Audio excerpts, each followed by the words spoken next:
Nein, Moment. Genau, wir gehen heute nochmal ins Team kommen. Ja, es ist mir beide so ein mulmiges Gefühl. Der Maumi. Wir haben beide so das Gefühl, wir haben irgendwelche Scheiße bauen, so wie früher in der Schule, wenn du die Unterschrift gefälscht hast oder so. Ja, es ist wie so, irgendwas ist in der Luft. Aha. Es ist, als ob einer geheizt hättest und in die Schulzimmer hinein. Ja! Weißt du, so eine Folge? Was? Wenn wir Bannen haben? Ja.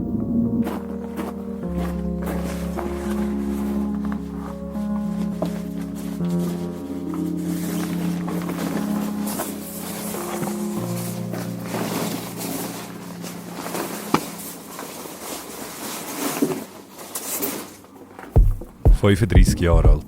Das ist er. Der Töff sollte uns über 1000 Kilometer bewegen, in den nächsten paar Tagen.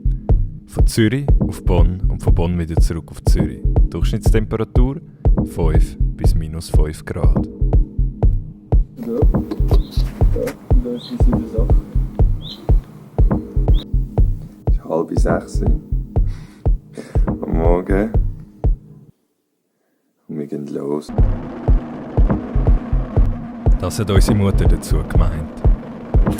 Ja, ich wünsche euch viel Vergnügen und viel Spass und ein bisschen warm.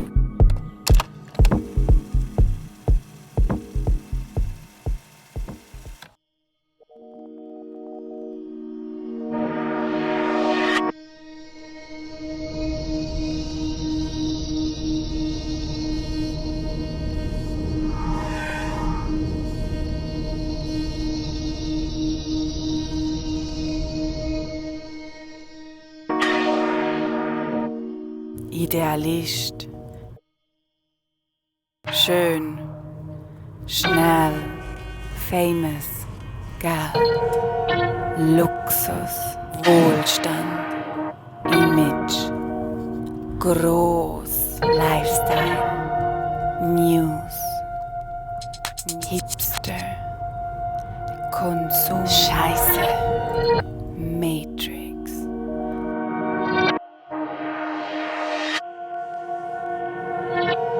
Idealist. Schön. Famous. Geld. Luxus. Image. Konsum. Lifestyle. Scheiße. Matrix.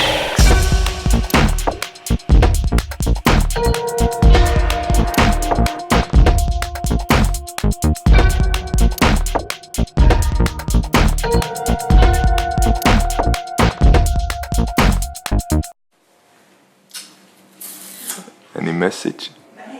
Huh? Oh, message me. There's like no message here, but you know what's here?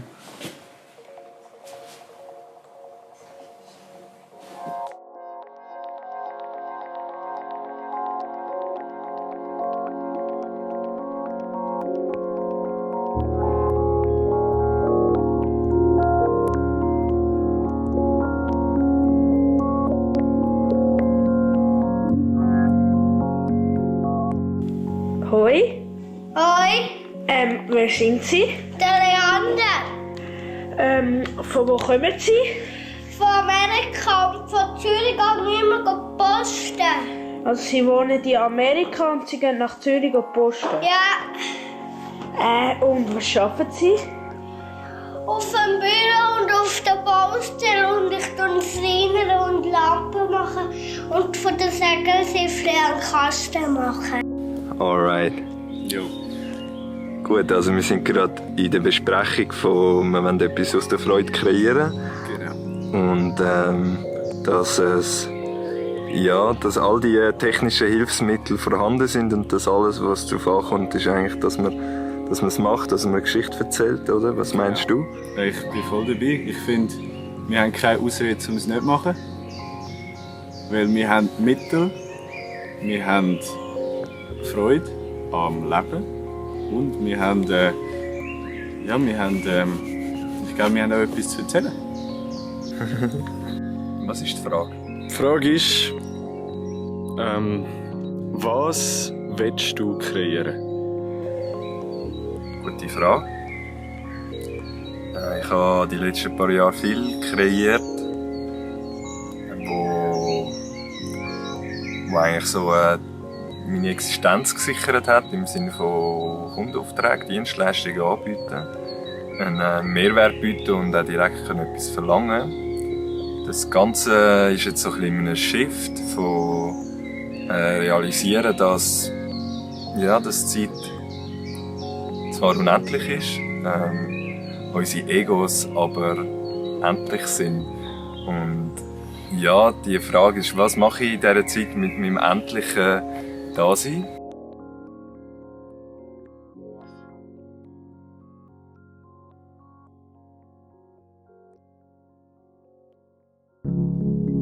Also, das sind wir. Das ist unser Background.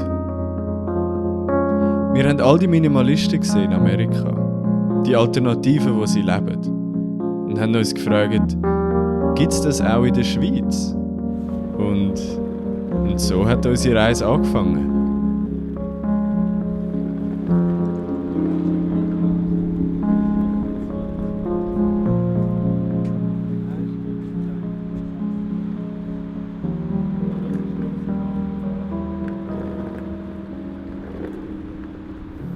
Wir hatten ja die Idee von dem Film.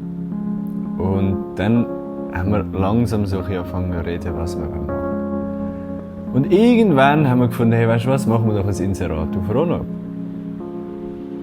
Und dann haben wir das Inserat geschrieben und haben es aufgeladen am Sonntag. Und ich weiss noch, es war so 10 Uhr am Abend und der Schill läutet mir an. Am gleichen Tag? Am gleichen Tag. Und er war voll excited. Und ich habe gesagt, Bro, geh in deine Mails. Und ich bin in Mails gegangen. Und dann hat das nicht... Galetta Buri. Und ich lebe eigentlich schon mein ganzes Leben lang. Das Leben, wo ich einfach auf mein Herz höre. Wo ich einfach meinem Herz folge. Und möglichst alles andere probieren auszublenden, was andere Menschen sagen oder erwarten von mir. Und genau um das geht's. Über das machen wir einen Film. Unser Leben fühlt sich im Moment so an, als ob wir uns erst mal fragen, was wirklich lebenswert ist. Wir fragen uns, ob man losgelöst von diesen gesellschaftlichen Normen überleben kann. Und wie finden wir das raus? Ganz einfach. Wir finden Leute, die das leben. Aber zuerst, wenn wir herausfinden, wie viel kostet unser Leben?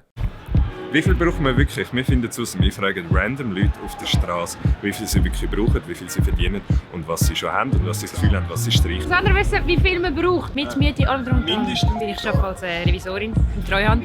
Und also, ich gebe, sagen wir mit durchschnittlichen Ferien und allem drum, locker 4000 Stutz im Monat aus. Also ich könnte viel streichen. Was könntest du alles streichen? Ich könnte weniger in den Ausgang gehen, ich könnte weniger Kleider kaufen, ich könnte günstiger in die Ferien gehen. Ich könnte relativ viel streichen. Ich finde, es ist voll okay, so wie es ist. Wenn ich weniger hätte, wäre es auch okay. Dann passt es ja da, aber es geht gerade so auf. Dann nice. Ist gerade schön so. Für uns das Bier verdient, oder? Ja.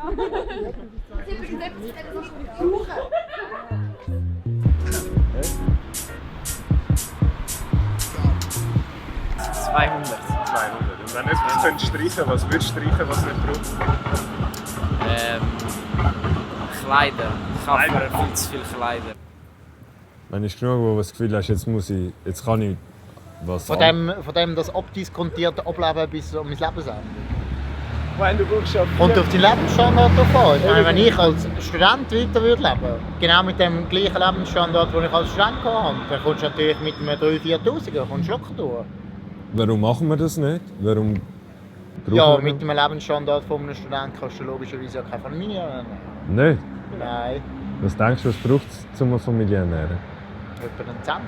Geld. Es fängt doch alles mit dem Geld an. Jede Alternative wird daran gemessen, ob sie finanzierbar ist. Wie viel ist genug und wie wenig ist zu wenig. Ouais, dis-le-moi en français oder auf Französisch oder... Französisch, Englisch? Man muss eine Arbeit haben, oder? Ist Warum? normal. Warum? Die Gesellschaft ist so aufgebaut, oder? Wie viel Geld? Geld, also das kann sein bisschen... 2000, 3000, 4000, 10.000. Nein, in der Schweiz... 10.000, Sie sagen ja. In der Schweiz würde ich sagen 5.000. 5.000. 2'500 Franken Einkommen pro Monat gilt man, glaube ich, als arm. Also das habe ich gehört. Ich weiß nicht, ob das wirklich stimmt, Aber ich glaube auch jedem, den ich sage, wie viel ich etwa verdiene, ist schockiert in der Schweiz. Also ich bin Danina. Ich habe vergessen, wie alt ich bin. Nein, ich habe gerade letzte und ich gemerkt, so Scheiße, ich werde tatsächlich 30 im Juni. Aha. Schau nicht so schockiert. Und ich nenne mich selber digitale Nomadin. Also das ist das, was ich im Moment lebe.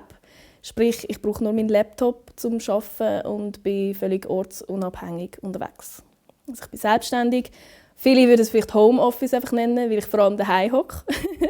Aber ich finde, als digitale Nomadin kann ich jederzeit, wenn ich will, kann ich gehen. Und ich denke, diese Freiheit ist das, was es ausmacht. Und ich versuche, einen möglichst ausgewogenen Lebensstil zu leben. Viel Yoga, viel Sport, gesunde Ernährung. Kann man sich darüber streiten, was gesund ist. Das, was ich als gesund verstand. Und ich bin mega neugierig und versuche jetzt einfach eben eigentlich in dem ganzen System ein unangepasstes Leben zu leben. Und irgendwie mir selber zu beweisen und auch allen anderen, dass unangepasst eben auch funktioniert. Genau. Und das heisst, ich bin natürlich im Spannungsfeld zwischen ich möchte oder muss überleben und gleichzeitig will ich meinen Werten treu bleiben. Das ist sicher nicht immer einfach. Gerade wenn man in dem Sinn eigentlich am Existenzminimum lebt, so wie ich das jetzt im Moment mache. Ich bin ja offensichtlich mit meinem Einkommen offiziell arm in der Schweiz. Ich finde es recht krass, weil ich fühle mich nicht arm. Beim ersten Mal, als ich auf 0 gekommen bin bei meinem Konto, ist so ein bisschen, ist eine viel tiefere Angst aufgekommen. Und das kommt aus, die Vorgeschichte ist ein bisschen die, also wenn ich sage 0, meine ich 0. Also ich habe nichts, ich habe kein anderes erspart oder irgendwo noch etwas dabei gehabt. Beim ersten Mal, wo ich an den Punkt gekommen bin, merkt man relativ schnell schon mal, dass etwas mit sich selber passiert, mit dem Körper. Es kommen Ängste auf, die sehr viel tiefer sind wie die meisten normalen Ängste, die wir vielleicht in uns haben oder in uns tragen. Aber ich hatte ja die Phase, wo ich gar kein Geld mehr hatte und auch keine Lust hatte oder nicht mehr wollte, irgendwo arbeiten. Und nachher habe ich natürlich mir überlegt, ja, wie komme ich jetzt zu Geld? Und habe einfach mal einen Aufruf gestartet auf Facebook, wer möchte mir ein bisschen Geld schenken. Und nachher haben mir die Leute Geld geschenkt.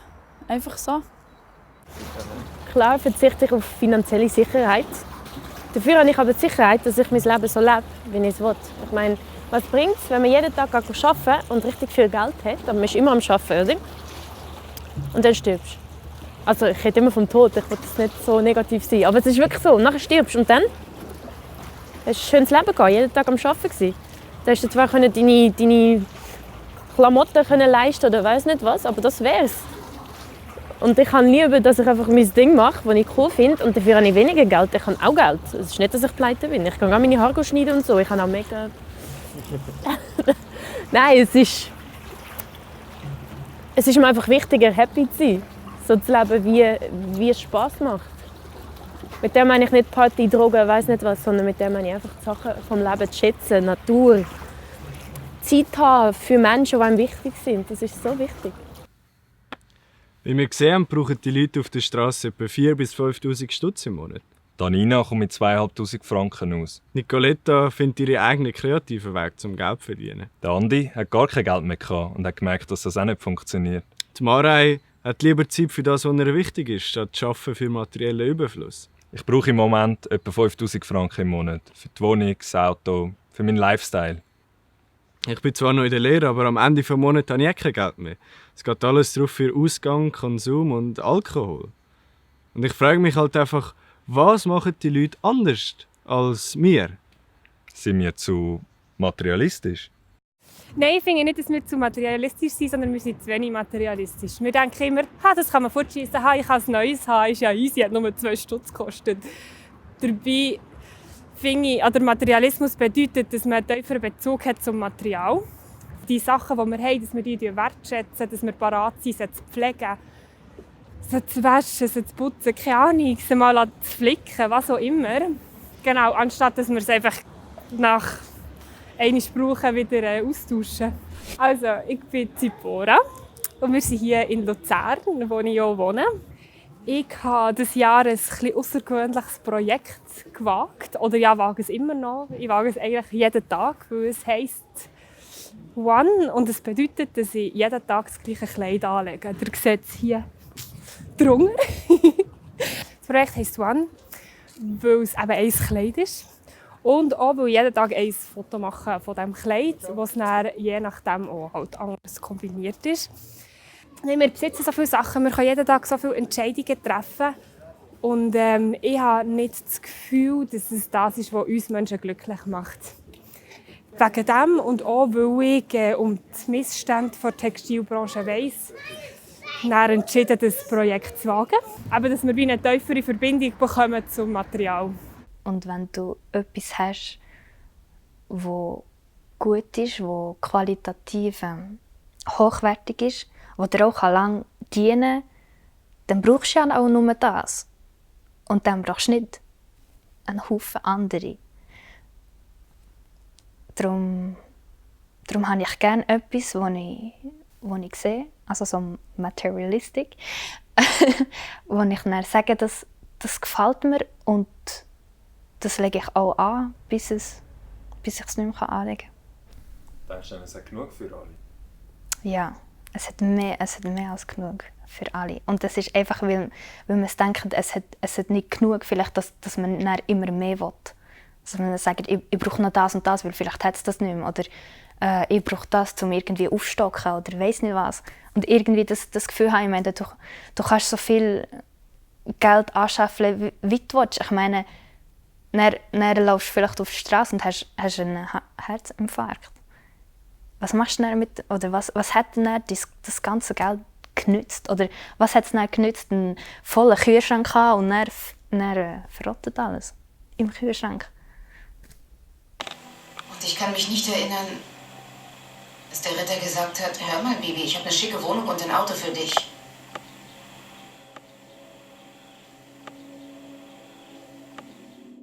Also der ganze Konsum, wie er in der Regel entartet ist und wie man ihn vorfindet, ist im Grunde genommen ein Ausdruck einer Kompensation.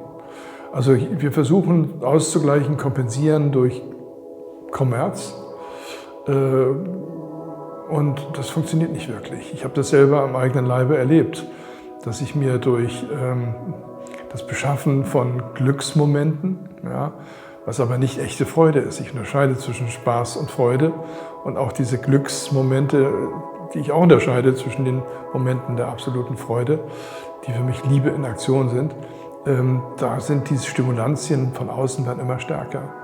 Dass ich, also in der Regel habe ich es dann durchschaut, durch aber einen Schicksalsschlag erst eingeleitet, indem ich einmal je aus meinem Traum ausgebrochen bin, das heißt mir rausgeschleudert wurde.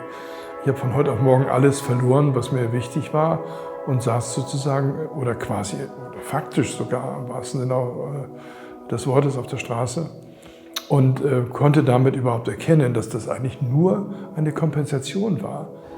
Jetzt, also im Februar wird 2 Jahre, dass ich hier bin, ja.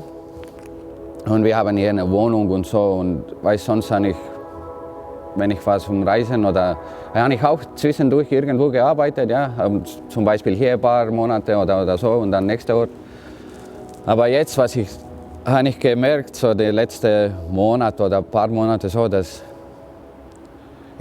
irgendwie habe ich so viel Zeug und wo kommt das, so Klamotten, so Kleider und ich brauche ja dem gar nicht mehr und ich habe nicht gedacht, dass jetzt bald mache ich so eine große Putz also in meiner Wohnung und also mindestens Hälfte Dings, das ich habe, muss also weg einfach. Ich brauche ja nicht. Und ja, warum denn? Ja. Aber ja, ich denke, mit so einer Sache macht da irgendwie, oder Mensch glaubt, dass die macht irgendwie glücklich oder so, dass die brauchen die Dinge oder so. Aber die brauchen eigentlich nicht. Ja. Aber die brauchen eigentlich nicht. Okay, warum sehe ich dann überall Werbung? Werbung, die mir sagt, was ich brauche. Das nächste neue Ding, das mich garantiert wird glücklich machen. Und ich kaufe es ihr ab, packe das Ding in mein kleines Täschchen und laufe aus dem Laden raus. Und warum habe ich das Gefühl, dass ich das wirklich brauche? Uns wird halt viel vorgegaukelt, dass wir immer den neuesten Trend müssen haben. Ihr könnt hier ins Schaufenster schauen, ich weiss. Genau, es ist zwar ein Seil. Das ist schon nicht mehr so trendy. Was im Seil ist im Fall schon alt. Ich glaube, Konsum ist eine Belohnung für sich selber, weil die Leute das Gefühl haben, ja gut, wenn ich mich schon so schaffe, wie ich halt muss, wie es halt von mir verlangt wird, dann darf ich mir etwas gönnen. Dann gönne ich mir ein schönes Auto, dann gönne ich mir ein grosses Haus. Ich habe ja hart geschafft für das, dann gönne ich mir das. Ich glaube einfach leider, dass es überhaupt nicht um das geht. Ich meine, es ist auch okay, wenn jemand so ein Leben möchte leben und das richtig fühlt und voll geil ist und nachher am Ende von seinem Leben sagt, hey, geil Mann, ich habe mir den Kick gegeben für den Rest von meinem Leben, aber ich habe es richtig genossen. Dann hat er etwas richtig gemacht, weil dann hat er das gemacht, was ihn erfüllt. Und wenn es das ist, dann ist das so schön. Aber das Schlimme ist einfach, dass wir in der Gesellschaft sehen, dass so viele Leute unglücklich sind. Dass so viele Leute verloren sind, so viele Leute haben Burnout, so viele Leute sind krank, so viele Leute beklagen sich. Und ich glaube, das ist ein Indikator dafür, dass man schon versuchen, genauer zu fragen und genauer zu spüren. Da entscheidet sich das auch in der Nachhaltigkeit. Bin ich mal für einen Tag vielleicht ein anderer Mensch und eben nicht so ego-betont, dominieren eben in einem übersteigerten Ego. Man muss ja eigentlich von einem übersteigerten Ego reden. So ganz ohne Ego funktionieren wir ja auch nicht wirklich, wie ich schon auch gesagt habe. Also, aber das Übersteigerte, dieses Verhältnis von Geben und Nehmen, nicht mehr Kontrollierende. Man agiert einfach nur noch, ohne darauf zu achten, ob das vielleicht schadhaft für die Umwelt oder für den anderen sein kann. Also man kann in jede Richtung gehen. Also man muss ja nicht sofort sagen, okay, ich werfe alles über den Haufen und ziehe jetzt nach Asien oder so. Also man kann das ja auch in kleinen Schritten machen. Man kann sagen, okay, ich hätte gern mehr Freizeit oder mehr Zeit für meine Kinder oder für meine Familie oder für meine Freunde.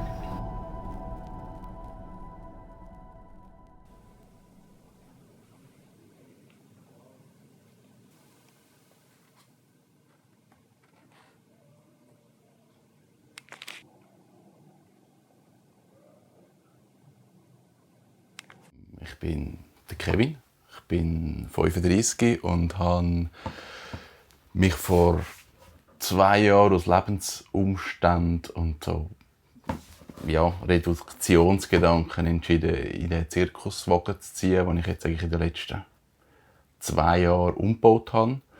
Ich komme eigentlich aus der IT. Gesundheit. Ich komme eigentlich aus der IT und habe eigentlich nichts Handwerkliches können. Ich habe einfach mal angefangen und das ist daraus entstanden. Es ist noch nicht 100%ig fertig. Aber ich bin mega wohl da. Ja. Ich glaube, es ist für die Leute cool. Sie finden es spannend, aber es ist für die meisten Leute nicht vorstellbar, so zu wohnen. Weil es braucht gedanklich mehrere Schritte, bis du dann wirklich in einem Zirkuswagen kannst wohnen. Also wenn du jetzt von einer grossen Wohnung in Winterthur oder in Zürich dir überlegst, ich möchte im Zirkuswagen außerhalb wohnen, dann ist es mit wahnsinnig vielen Sachen verbunden. Das ist ja eine Wohnung aufgeben, reduzieren, wegziehen aus der Stadt, wahrscheinlich dann ein Auto zutun, weil du halt außerhalb wohnst. Das ist wahnsinnig schwierig zu überlegen. Aber ich merke schon, die Leute finden es extrem spannend, so zu leben. Und ich glaube, jede Wohnform, die reduziert ist, finden die Leute spannend. Also ich lebe jetzt in einem Tiny House, aber ich glaube, wenn du jetzt jemanden triffst, der sagt, ich lebe in meinem Camper und bin seit einem Jahr mit dem Camper unterwegs, dann findest du auch so, okay, wie funktioniert das? Das ist eigentlich spannend und es ist so das Gefühl von Freiheit. Und wenn dir jemand sagt, ja, ich wohne eigentlich in einer Blockhütte irgendwo am See, dann findest du auch cool. Also ich glaube, jede Form ist irgendwie spannend. Aber die Leute, dass du dann wirklich diesen Schritt machst und sagst, ich ziehe es durch, ich lebe so und ich gehe diesen Weg, ist dann wie noch etwas anderes. Ja. Ah, jetzt hast du gefurzt, du bist so grusig. Ich habe gewusst, dass es passiert. Hast du eine rausgelassen? Ja, ganz grusig. Ich weiss nicht, was die ist. Ich habe vorher in einer Loftwohnung gelebt mit meiner Frau auf 180 Quadratmeter, also riesig. Und meine Frau hat an der ETH doktoriert und ist dann für ein Projekt, also für einen Job, für ein Postdoc ins Ausland. Und ich habe dann gewusst, sie ist 3 Jahre sicher noch weg, also in Norwegen. Und ja, hat dann viele Sachen weggegeben und es ist immer weniger geworden. Und dann habe ich gemerkt, es stimmt mega für mich, in so einem Zirkuswagen.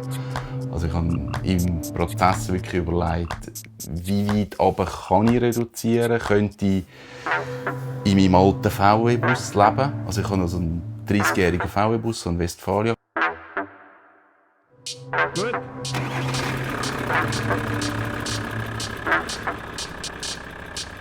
Also meistens bist du dann wie auf Autopilot und du sitzt wie im Büro und du schaust dann aus dem Fenster und denkst du so, ja, jetzt ist eigentlich gerade das perfekte Wetter, alles andere zu machen, als jetzt irgendwie am Computer zu sitzen. Ja, ich war wirklich komplett im Bürojob. Ja, aber irgendwann du merkst halt so, okay, ist das wirklich das Leben, oder? Ist das wirklich, was du dir vorstellst? Investierst du wirklich so viel Energie, so viel Zeit, ja, für jemand anders oder für etwas, wo du nicht 100%ig dahinter stehst? Also ich bin mir einfach vorgekommen, es ist einfach schon alles irgendwie auf Autopilot. Ich bin mir vorgekommen, man geht immer zur Arbeit und macht dann irgendwie dasselbe und manche Sachen kommen einfach viel zu kurz für mich. Und dann haben wir gedacht, okay, das kann so nicht weitergehen. Ich komme eigentlich gerade von Portugal, Spanien und Frankreich. Bin 3 Monate umgereist, wie man sieht, alle dabei, der Bulli und ich. Was ich gerade dran bin, ich versuche remote zum Arbeiten. Gut, ich stelle mir das so vor, was für mich also wirklich die oberste Priorität war, dass ich wirklich ortsunabhängig arbeiten kann. Und das ist für mich einfach wirklich so eine Freiheit, die kann man mit Geld gar nicht wirklich kompensieren. Und also ich zahle auch einiges, also ich bin auch bereit, wirklich da einiges in Kauf zu nehmen.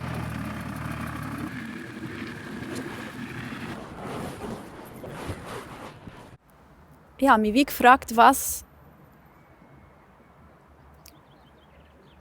macht mir am meisten Freude oder was hat mir schon als Kind am meisten Freude gemacht? Was habe ich als Kind immer gerne gemacht und einfach gemacht, ohne zu überlegen? Und das war eben unter anderem Zeichnen und Malen und so. Und Reden, also über das Leben reden, über mein Leben reflektieren, mein Leben erforschen, beobachten. Das war immer das, was ich geliebt habe. Und nachher habe ich aber eigentlich gar nicht überlegt, wie kann ich mit dem Geld verdienen, sondern ich habe es einfach angefangen zu machen, weil es mir Freude macht. Also ich habe einfach die Texte regelmässig schreiben und mich eingelassen auf den ganzen Prozess und das einfach geteilt, weil es mir einfach Freude gemacht hat, das zu teilen, ohne zu erwarten, dass ich damit Geld verdiene. Nur einfach rein aus Freude und einfach rausgeben, ohne etwas zurück zu haben. Und durch das ist es aber nicht zurückgekommen, von allein. Weil ich es eben einfach frei rausgegeben und einfach meiner Freude gefolgt.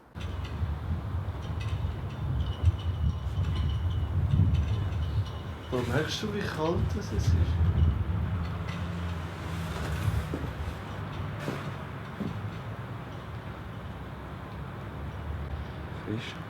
Mach mal ein Kälte-Update.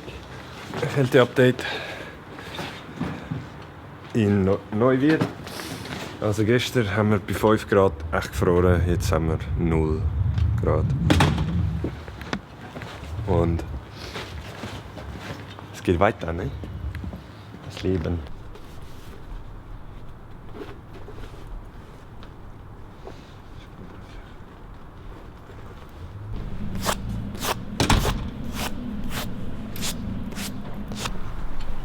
Also, wir sind in Neuwied, Deutschland, am Samstag, 27. März. Und es ist fucking kalt, es ist 0 Grad und wir müssen heute noch 60 Kilometer auf Bonn fahren.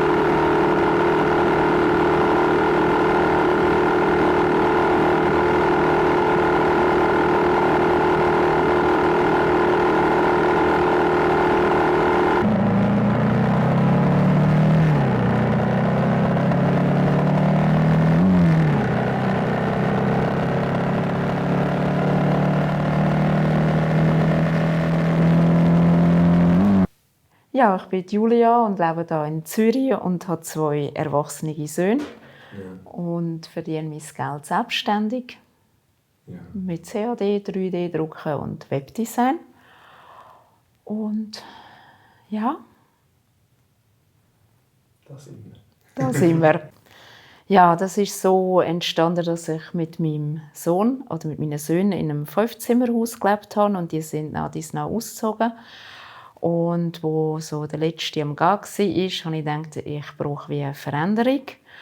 Und ich muss vor allem entrümpeln, weil ich mich verkleinern und in einer 2-Zimmerwohnung zügeln. Und dann habe ich so YouTube-Filme geschaut über Entrümpeln und Minimalismus. Und dann habe ich eben einen Bericht gesehen im Dreisat mit Joachim Glöckner. Und das ist eben ein Mann, der knapp 70 ist und lebt mit dem Rucksack voll Ware und hat so zufrieden ausgesehen. Und das hat mich zutiefst beeindruckt. Wie kann ein Mensch so zufrieden und glücklich sein mit nichts haben? Also Minimalismus wird immer so erklärt, dass man wenig Sachen hat. Und auch der Joachim wird immer so reduziert, er hat nur 50 Gegenstände. Und er hat dann auch gesagt im Interview, Minimalismus ist nicht Anzahl Gegenstände, sondern eine Lebenshaltung. Nämlich sich aufs Wesentliche konzentrieren. Und was ist das Wesentliche? Und sich nicht mit so vielen Sachen ablenken.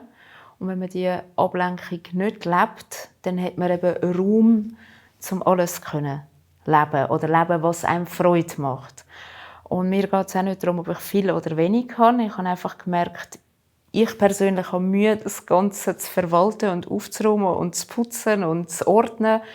Und ich habe gemerkt, umso mehr ich weggebe oder wegwerfen oder verschenken oder ins Brocki bringen, umso mehr Raum ich habe und weniger Sachen ich habe, kann ich mich wie ausdehnen und habe mich eher in der Fülle gefühlt, obwohl ich weniger hatte. Und ja, Minimalismus, denke ich, ist eigentlich wurscht, wie viele Sachen ein Mensch hat. Hauptsache, er ist so bei sich in der Klarheit und spürt dann vielleicht besser, was er gerne möchte und kann seine Träume leben oder träumen oder dem nachgehen. Und ich würde dem gar kein Wort geben. Also ich sage jetzt nicht, ich bin Minimalistin oder es geht mir besser, weil ich wenig habe, sondern es ist einfach eine Lebensform oder ein Werkzeug, das mir hilft, Freiraum zu schaffen für neue Menschen treffen oder neue Gedanken entwickeln, neue Sachen ausprobieren. So. Wie können wir unsere Doku, wie können wir Geschichte von unserer Doku spannend erzählen? Wie können wir Geschichte von unserer Doku spannend erzählen? Frage des Tages. Ja, es ist morgen.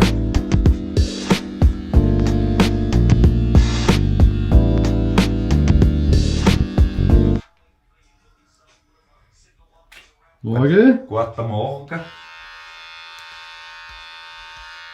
Wir gehen jetzt planschen mit dem Joaquin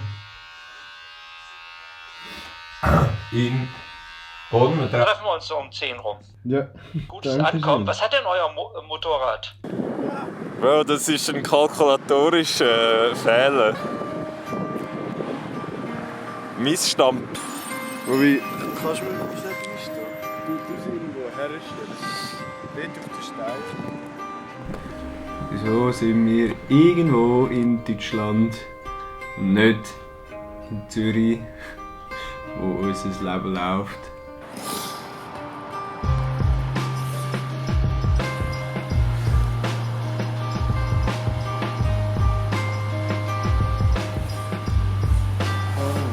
Was? Wollen wir es aufreißen? Wie fühlst du dich? Mega geil. Wie geil? Mega geil. Scheiße geil. Mega sexy. Das ist so scheiße. Es wird nicht schön. Es wird nicht les. Es wird scheiße und du kommst Hürden über. Und du kommst Widerstand über. Und es wird Zeiten geben, wo du es nicht geil findest. Willst du es dann immer noch? Und wenn du dann für dich weißt, ich will's, dann packst du es. Und dann machst du es einfach. Aber wenn du ein bisschen probierst und es wäre schon noch leid, aber das und das möchte ich dann gleich nicht und das sind wieder Hürden und das ist wieder schwierig, dann packst du es nicht. Dann geht es nicht. Wenn man irgendwann erkennt, dass alles, was im Außen geschieht, ganz auch im persönlichen Bereich, immer nur ein Resultat ist der persönlichen Haltung. So wie ich die Welt sehe, da kriege ich gespiegelt, das, was da passiert. Wenn ich alle Menschen könnte erreichen von der Schweiz und ihnen etwas mitgeben. Also es ist aber nicht so schön zu mitgeben. Aber die Schweiz ist das Land, was mega viel Selbstmord gibt. Und fragt euch mal, wieso. Das ist dann hure Scheiße. Aber es ist so und das kann es nicht sein. Das kann es doch nicht sein. Es kann es doch nicht sein, dass Menschen so hart sind zu sich selber, zueinander. Wacht auf!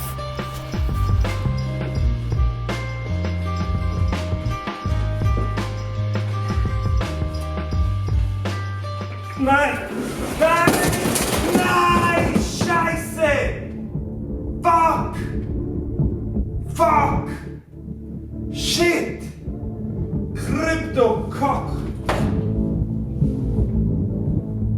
Nein! Oh!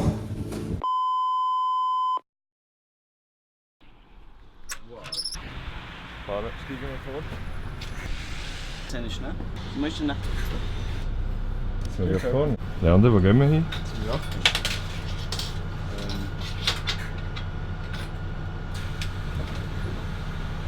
Da müssen wir aber umsteigen, ne? Umsteigen, ja. Nice. Sally! Ah! Sieh mal einen an. Doch, wenn da so Leute mit Kamera rumlaufen, das ist doch was. Hallo Joachim. Sally. Das passt Hallo ja Joachim, genial. hallo. Hey. Wir sagen, wir müssen nach Dielsdorf. Nachher haben wir gecheckt, dass wir nach Dansdorf. Ja, in meinem Ausweis steht Joachim Klöckner. 68 bin ich, im April dann 69. Und fürs Finanzamt bin ich Autor, weil ich letztes Jahr aufgefordert wurde, ein Buch zu schreiben. Das Buch heißt auch Der kleine Minimalist. Ich bin mit dem Titel überrascht worden. Leben tue ich mit wesentlichen Dingen. Man sagt dann allgemein Minimalist dazu. Das heißt, alles, was ich habe, das passt so in eine Waschmaschine rein. Deshalb ist es auch alles weiß. Und passt dann auch wiederum in einen kleinen Rucksack, den ich so unter den Vordersitz in einem Flieger schieben kann. Was läuft? Wir sind jetzt in Bonn. Es ist Samstag. Was sagen? Also, wir haben den TÜV in Neuwied gelassen, beim Heinz in der Garage. Und wir sind weitergezogen, ohne TÜV, mit dem Zug. Wie normale Menschen reisen, wenn es 0 Grad ist. Wir sind jetzt in Bonn angekommen. Wir haben hier das Airbnb Tiny House. No, we're in Bonn, bitches. Wo ist sie? Wir sind jetzt in Bonn angekommen. Oh.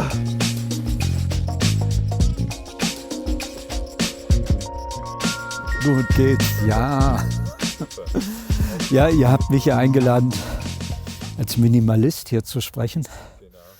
Und als ich vor 30 Jahren anfing, das in diese Richtung zu leben, da hatte ich das Wort überhaupt noch nicht gekannt.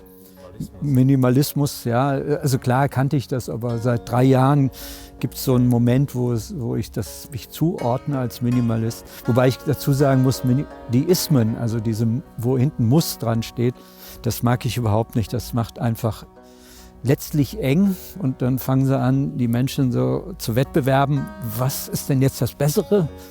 Und deshalb mag ich das einfach gar nicht. Aber Minimalismus hat ja nun ganz andere Qualitäten und ich sage, es geht nicht um das Zählen von Dingen und wie viele Dinge ich habe, sondern es geht um den Raum, die Lebensfreiheit, die Energie, die mir dieses Leben mit Wesentlichen zu ermöglichen. Und da gab es der Auslöser für meine Lebensveränderung war halt Tschernobyl 1986, wo ich gedacht habe, jetzt gibt es was zu tun. sagen wir mal so, das sind jetzt über 30 Jahre her. Am Anfang war es so die Energie, die Welt zu retten, für die ersten 10 Jahre. Das war aber immer mit diesem Zeigefinger verbunden. Du musst es tun, sonst bist du ein böser Mensch. Und das Echo auf dem Zeigefinger ist dann dieser hier. Und dann so, sagt man so gut, seit 10, 12 Jahren mittlerweile, da kam eine andere Qualität durch, wo ich gemerkt habe, eigentlich geht es um was Menschliches. Es geht nicht um Dinge, wenig Dinge. Es geht auch letztlich nicht um die Welt. Da habe ich dann auch das Wort Umwelt in Mitwelt umgetauft, weil ich denke, bei der Mitwelt bin ich betroffen, da bin ich dabei und nicht nur die Welt um mich herum. So. Ja, und seit 3 Jahren gibt es dann eben dieses minimalistische Lebensstil, nenne ich es jetzt mal einfach. Und der unterscheidet sich gegenüber den von den 80er, 90ern. Da war ja auch schon der Gedanke, mit wenig Dingen zu leben, um die Mitwelt, damals Umwelt, zu schonen. Aber mittlerweile habe ich das Gefühl, dieser Minimalismus, der hat eine andere Qualität. Der hat was Menschliches. Da ist keiner mehr, der kommt mit dem Zeigefinger, du musst, sondern speziell junge Leute, und das freut mich riesig, die tun es einfach. Und wir machen das genau wegen so Menschen wie dir, Joachim. Die uns zeigen, was wir nicht brauchen und mit was wir den Platz füllen können. Was wir verändert haben. Ich bin aus meiner Firma ausgestiegen, zum Arbeit machen, die mir wirklich entspricht. Ich habe all die Kleider aus dem Schrank da, die ich nicht angezogen habe. Jetzt habe ich nur noch Lieblingskleider. Ich habe meine Grundkosten halbiert und habe jetzt mehr Zeit. Ich gehe weniger in den Ausgang und habe dafür mehr Energie und Zeit zum Kreieren. Ich habe meine teure Wohnung mit fast allen Sachen aufgegeben und lebe jetzt günstiger auf mehr Raum. Ich habe mein fixes Studio aufgegeben und kann jetzt von überall Musik machen. Ich habe mein schnelles Auto verkauft und fahre jetzt mein Lieblingsauto. Ich habe meinen lauten Töff verkauft und düse jetzt mit dem Roller durch die Gegend. Ich war letztens im Apple Store und habe nichts gekauft. Seit das alles in Schwung gekommen ist, was wir jetzt gezeigt haben, finden wir einfach, wie können wir Kommunikation finden, um mit euch auf einer Wellenlänge zu sein, wo wir uns verstehen. Es geht uns. I believe in birth and death and taxes. I believe there are rules by which we are all governed. I believe everything. Sag etwas. Don't you believe in something?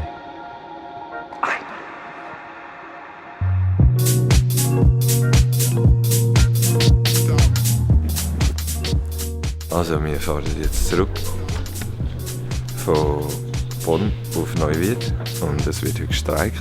Wir müssen das Taxi nehmen. Der Zug fährt wahrscheinlich, es wird auch so angezeigt. Und uns haben 25 Cent gefällt für unsere Tickets. 25 Cent.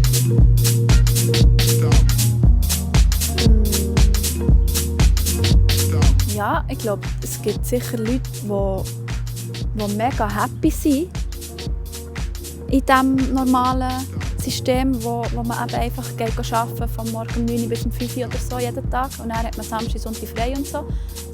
Das wie die meisten leben. Es gibt sicher auch viele Leute, die das wirklich gerne haben und lieben.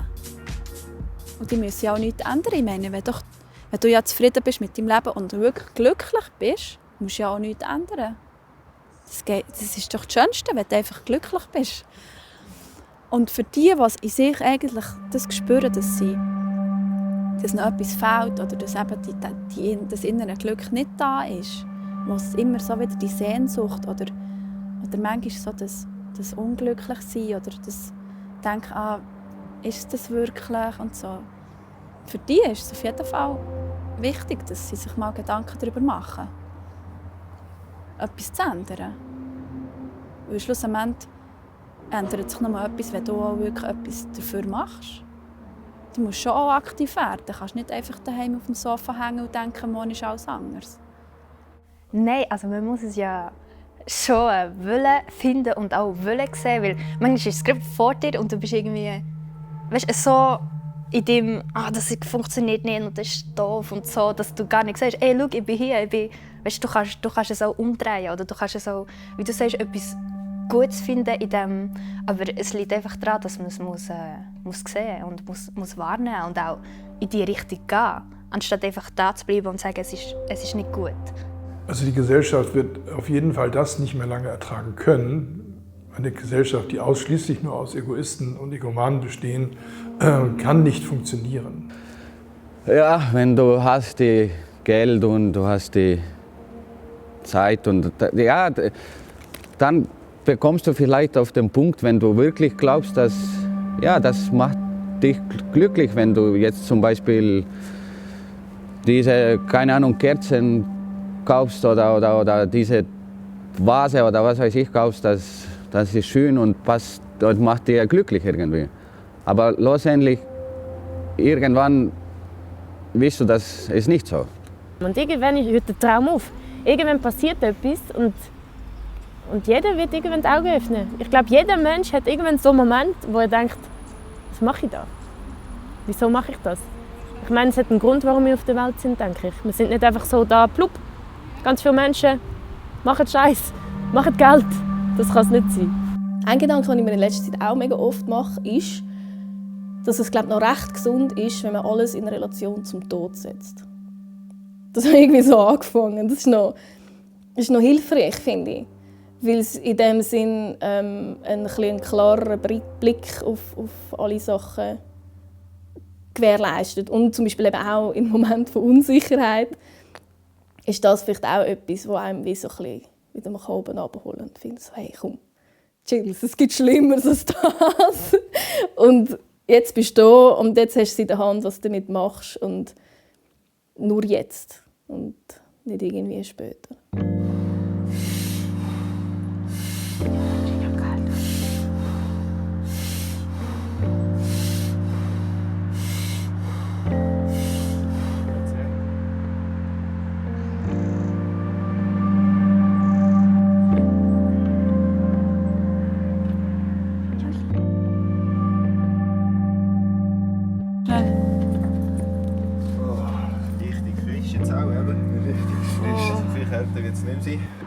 Die Angst vom Ungewissen, vom Nicht-Wissen, was kommt, wenn ich jetzt da weitergehe.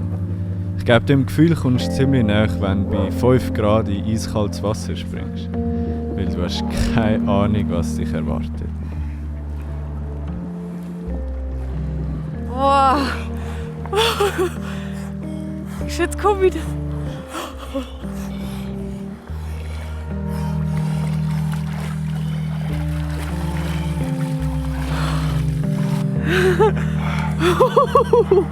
Das zu wagen, um das geht's. Was sich zuerst unwohl anfühlt, kann den Kurs von einem ganzen Leben verändern.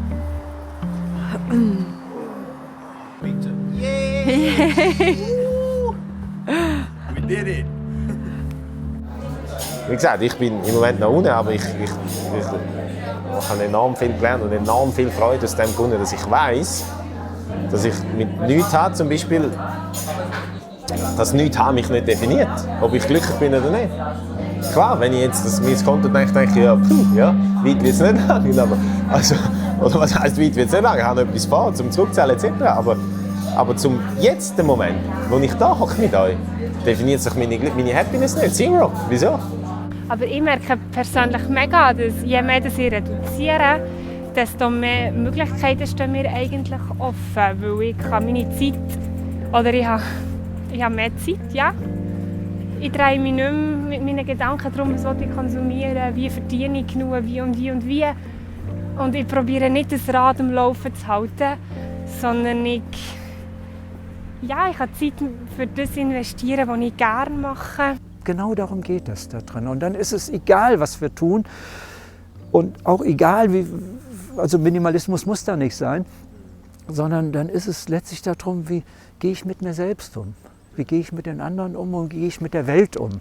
Und wenn wir das im Auge haben, und das ist so, wie du es gesagt hast, wenn wir das im Auge haben, dann kommen wir alleine auf die Idee, dass wir nicht so viele Dinge zum Leben brauchen, sondern nur die notwendigsten irgendwo. So, weil dann brauchen wir keine Ersatzbefriedigung mehr. Dann müssen wir nicht mehr shoppen gehen, um 8 Sekunden Glück zu spüren oder sowas. Das fällt dann einfach weg. Aber eben, all you need is love. Und das heisst nicht, dass alle anderen dich lieben müssen, sondern dass du vor allem die Liebe in dir inne hast und dass du so kannst Liebe teilen. Lass dich nicht reinreden. Mach einfach. Wenn du wirklich willst, findest du deinen Weg.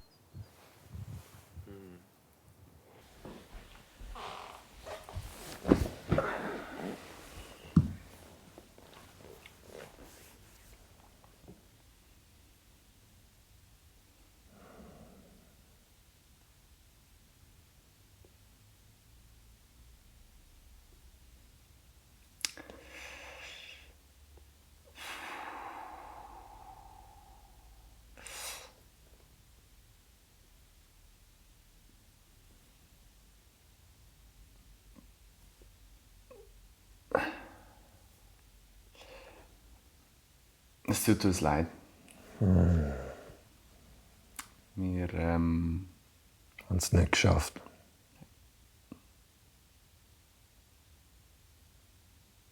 Wir sind immer noch da. Yep.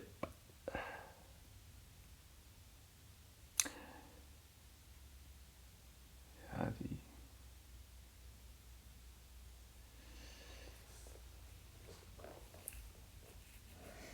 Am Anfang haben wir das Gefühl gehabt, es ist einfacher. Ja. Ja. Und wir finden sie, die Alternative. Wo ist sie? Irgendwann ist sie irgendwie abgebogen. Uns davon?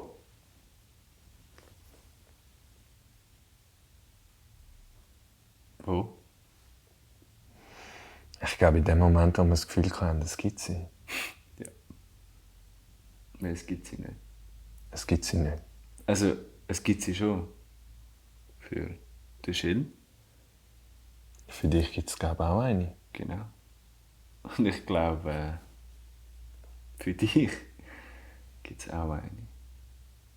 Das musst du entscheiden. Alles, was wir haben,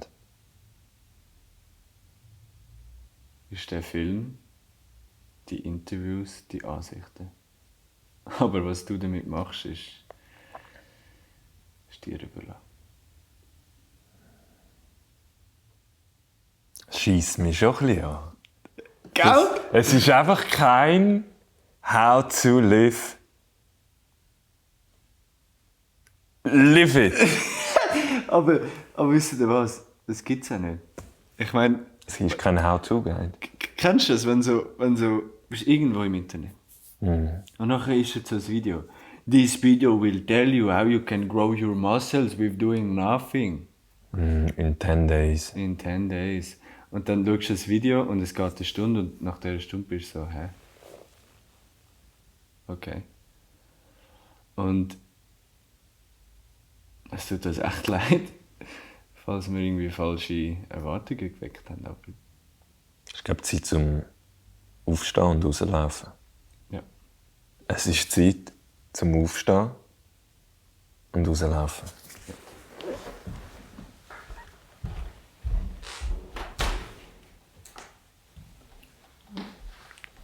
Ich habe es jetzt einmal gemerkt, wenn ich sage Mann, Mann, Mann und merke, nein, ich, gell?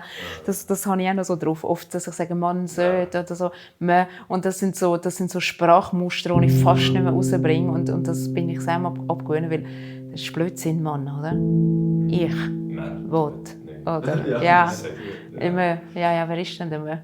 Ja. Und das hat mir auch so gefallen an eurem Videofilm. So, natürlich ist man, also enttäuscht nicht, aber so ein bisschen, und jetzt? Was mache ich jetzt? Und das ist aber gut. Und die Frage, ja, eben, ist es das gewesen? War es das? Was kommt jetzt? Kann es das sein? Oder? Und das sind gute Fragen. Und die es nicht interessiert, finden einen scheiß Film, oder? Und die es Anklang finden im Körper, die sagen, ah ja, genau. Gell? Und ich glaube, viele sind dann halt im ersten Moment enttäuscht, weil sie sagen, ja, wie sieht denn die Lösung aus? Weißt du, so, ja, wie soll ich denn leben, wenn ich nicht konsumieren soll? Soll ich denn nicht mehr konsumieren, oder? Und das ist ja nicht der Punkt, dass man nicht mehr, also das einfach negativ, also nicht konsumieren, sondern um was geht es denn, oder? Und dass die Frage offen ist noch schön.